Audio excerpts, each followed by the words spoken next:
Welcome to another coffee tasting. I'm your host, Aaron Taylor, and today we are trying the Ethiopia Rainshine blend. This blend is a special blend because we have one type of coffee, but it goes through two different processing methods to bring out different flavor notes of the coffee, and then we're putting that back together to get a very complex cup of coffee. It's going to be really good. So, for those of you guys who are joining me for the first time, welcome. It is an honor to have you. And for everyone who is returning, it is an honor to have you back. Thank you so much. If you haven't had a chance to hit that like and subscribe button down below, please do so. That really helps me make more content for this channel and make it that much better for everyone.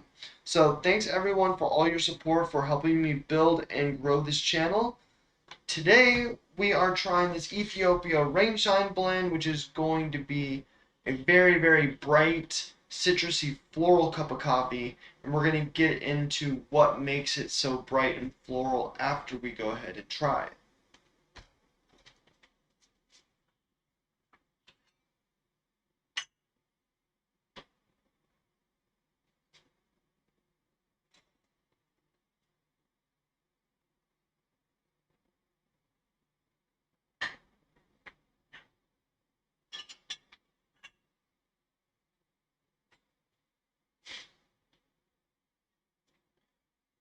With this coffee, we are getting two different processing methods, and then it's being mixed up into one, and we're getting complex flavors from that. And then also on this channel, we like to brew our coffee in multiple ways so that we can kind of get those different flavor notes from the different brew methods.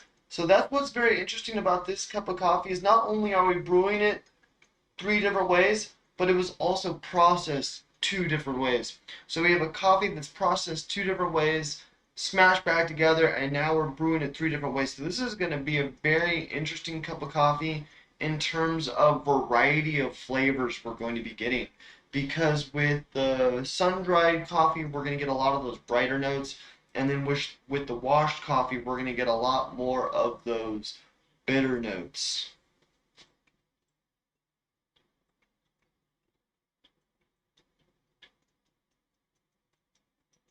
So when you're doing a pour over and a Chemex, you want to make sure that you let your coffee bloom, and this is very important because if you pour too much water on grinds too quickly, you're forcing all the air to the bottom of the filter, and it creates an air barrier and it slows down your brew process.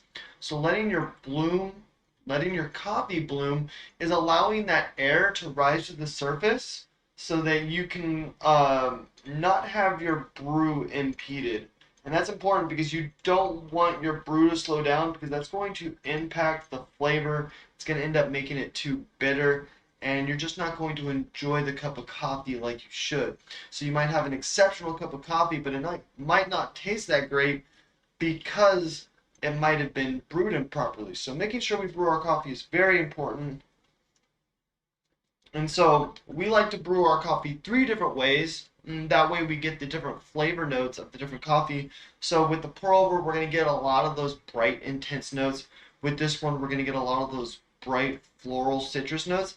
And then this one also has subtle spices. And the spice notes does have a tendency to have a little bit of bitterness to it, but those spice notes do have bright citrus qualities. We're going to taste those bright notes on the sides of our tongue. So we have 3 different flavor notes that we're going to really get on the sides of our tongue from the citrus, the floral, and those spice notes. So this is going to be a very complex cup of coffee when it comes to the citrus flavors on the sides. And then we're going to get a little bit of bitters from the cocoa in the center of our tongue, but it's going to be mainly highlighting those citrus flavors.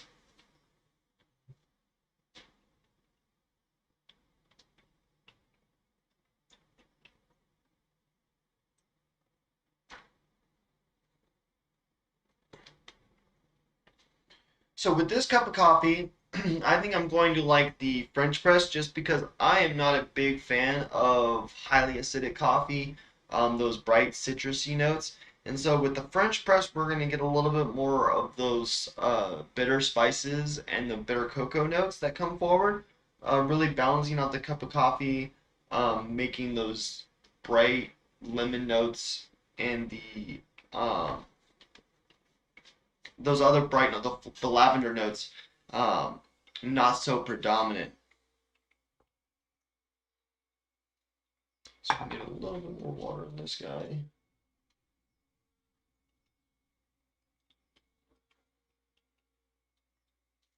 So with this cup of coffee, it is a small lot coffee, and small lot coffees are very important because you get to learn a little bit about the farmer who grew the coffee. You learn a little bit about the processes that they went through to grow the coffee, and then also you're getting a coffee from a specific region of the world.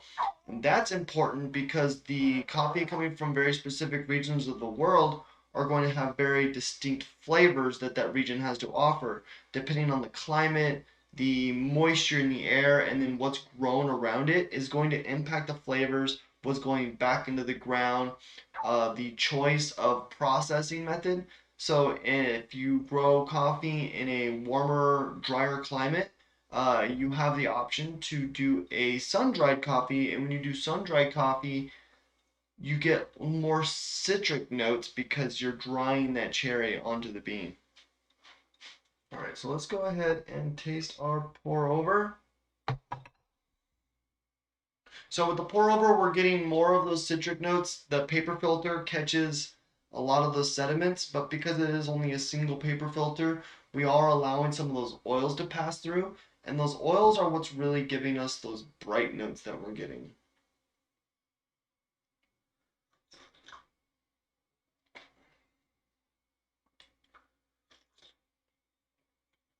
Ooh, wow.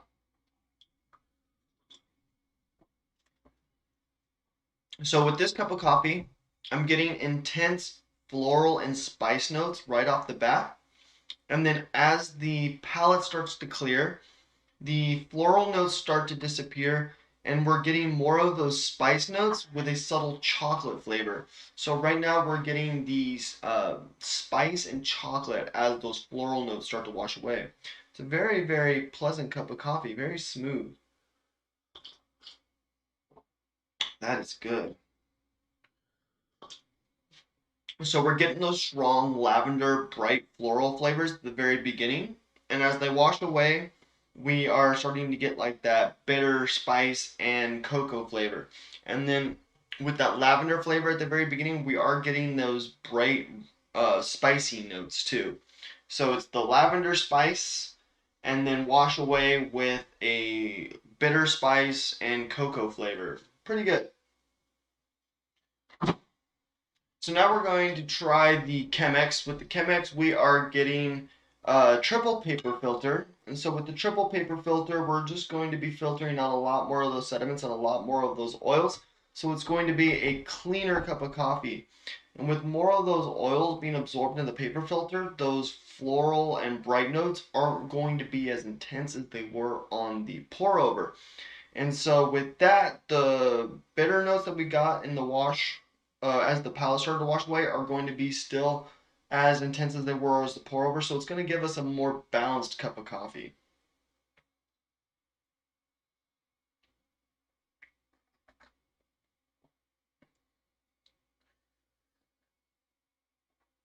So on the Chemex, we're definitely not getting those intense lavender flavors at the very beginning.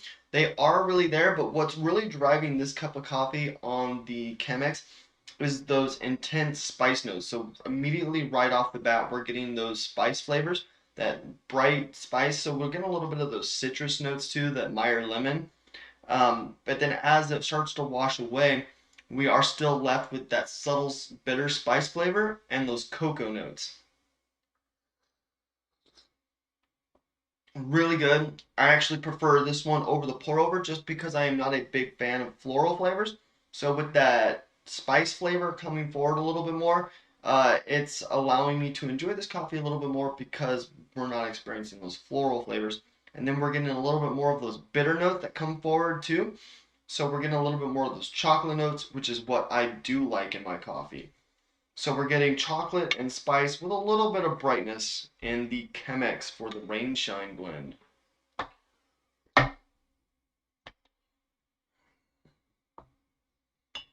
All right, now we're going to try the French press. So with the French press, this one we are getting the most amount of sediments and the most amount of oils, and that's because there's no paper filter involved. It's just a metal mesh filter, so it's allowing a lot more to get through, so we're getting much more intense flavors. It's not doesn't necessarily have more caffeine. We do have more servings in the French press than we do on the pour over. So we've got like 2 servings here, a serving and a half here, and 1 serving. And so we are using more grinds, but we are portioning out more servings as well per brew. So there's not necessarily more caffeine, but if you do drink a full French press versus a full pour over, you are drinking more coffee, so you will end up drinking more caffeine.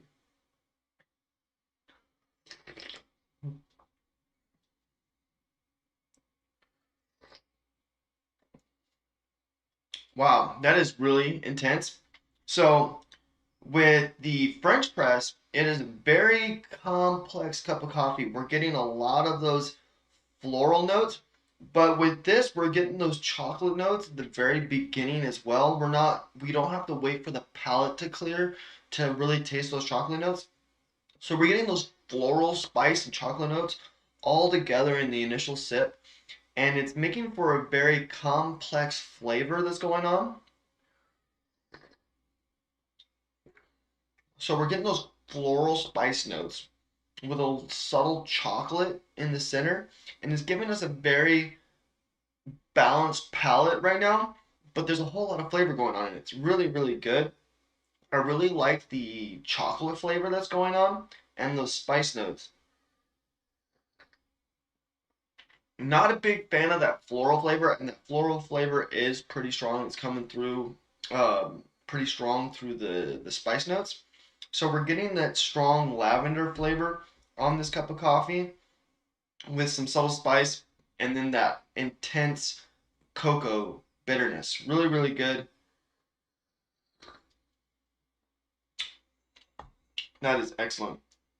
Although my favorite brew method on the Ethiopia Rainshine is the Chemex. Not a lot of the coffees I feature on this channel, I prefer on the Chemex because with the Chemex it ends up being a little bit too light.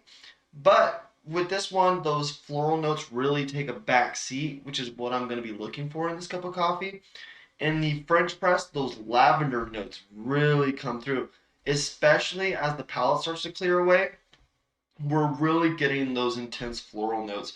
So as I'm talking to you right now, what I have flavor note wise on my tongue is those intense floral lavender notes, while with the pour over and the Chemex, we are left over with those cocoa notes.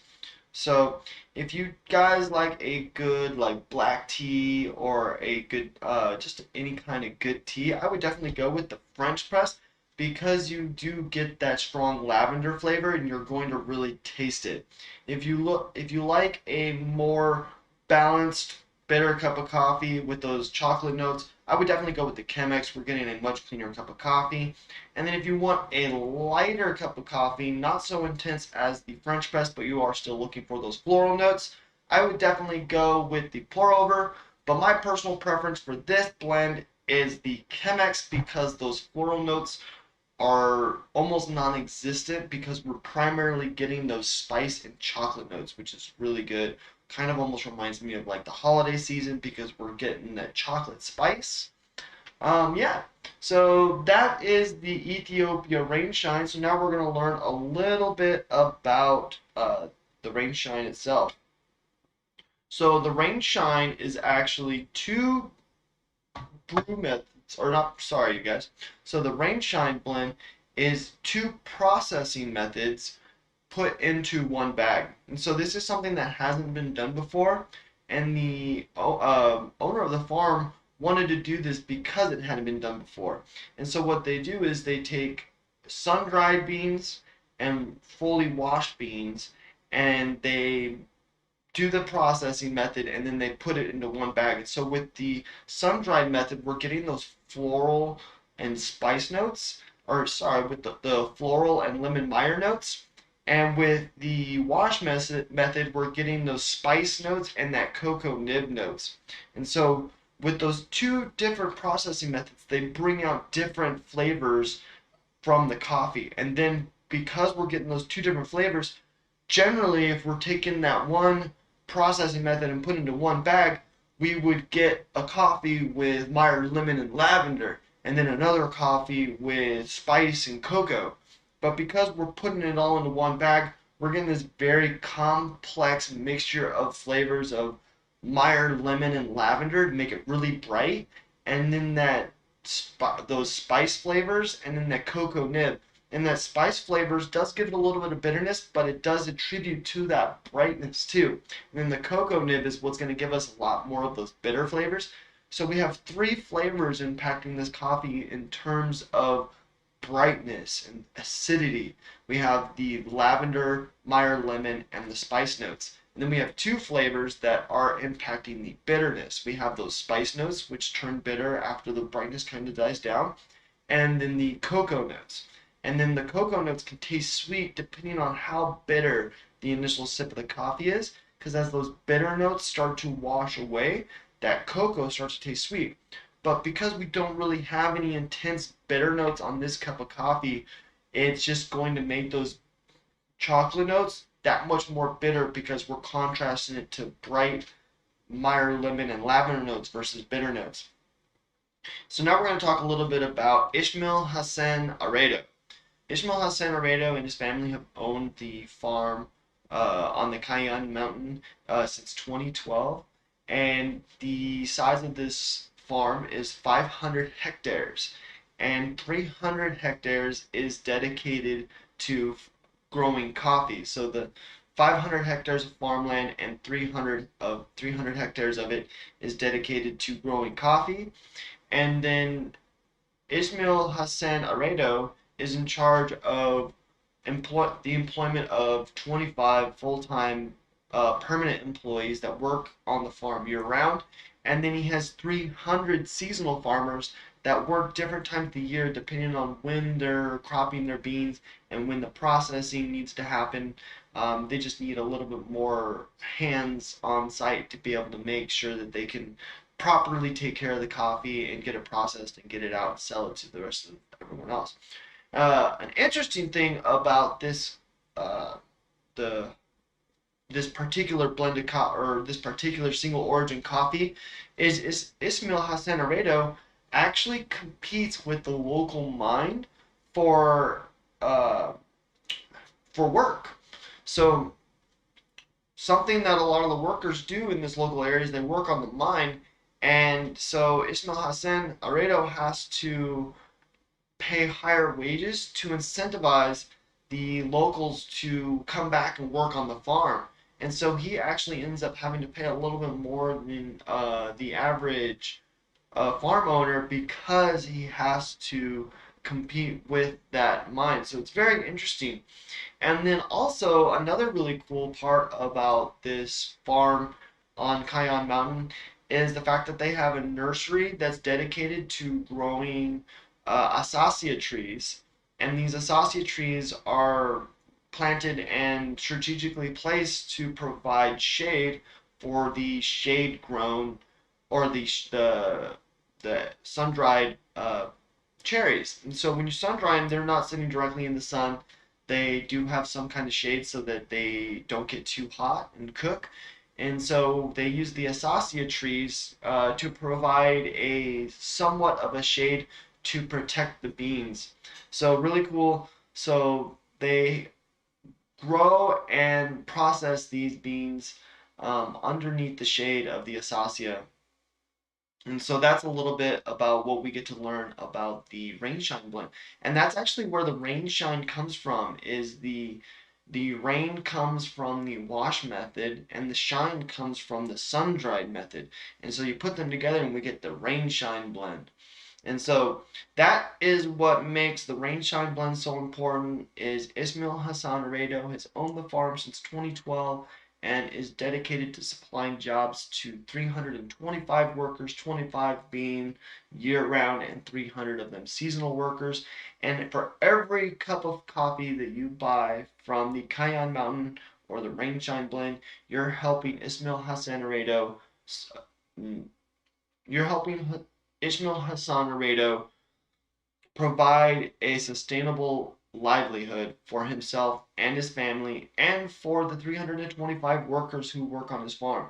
So thanks everyone for joining me in today's coffee tasting. I hope you enjoyed learning a little bit about Ismail Hassan Aredo and the Rainshine blend that he has to offer and how much work he goes into bringing these two processing methods together to create this very, very complex cup of coffee. So thanks again, everyone, for joining. If you haven't had a chance to hit that like and subscribe button down below, please hit that like and subscribe button. It really helps me evolve and make this channel that much better. And if you want to tip me for this information, I have a Patreon that allows you guys to support this channel in a much more direct way. There are tiers. With the different tiers, you pretty much donate to this channel a little bit every month. With the tier 1, we're doing $3. You're pretty much paying $3 for your 8 videos a month, and that just really helps me buy the coffees that we are tasting on this channel, and then any extra money is going to help grow this channel, better facilities, better equipment, and maybe eventually one day I'll have some stagehand to help me work behind the camera to make sure that the stream is always running at 100% quality for you guys. So thanks everyone for your support, and we just hit 100 subscribers, so thanks everyone for hitting that subscribe button. Super awesome. I finally hit my 100 milestone. My next milestone is 1,000. When we hit 1,000, you guys, it is going to be amazing. So thanks again for joining, and I hope you guys enjoyed, and I hope your coffee is just as delicious as mine is.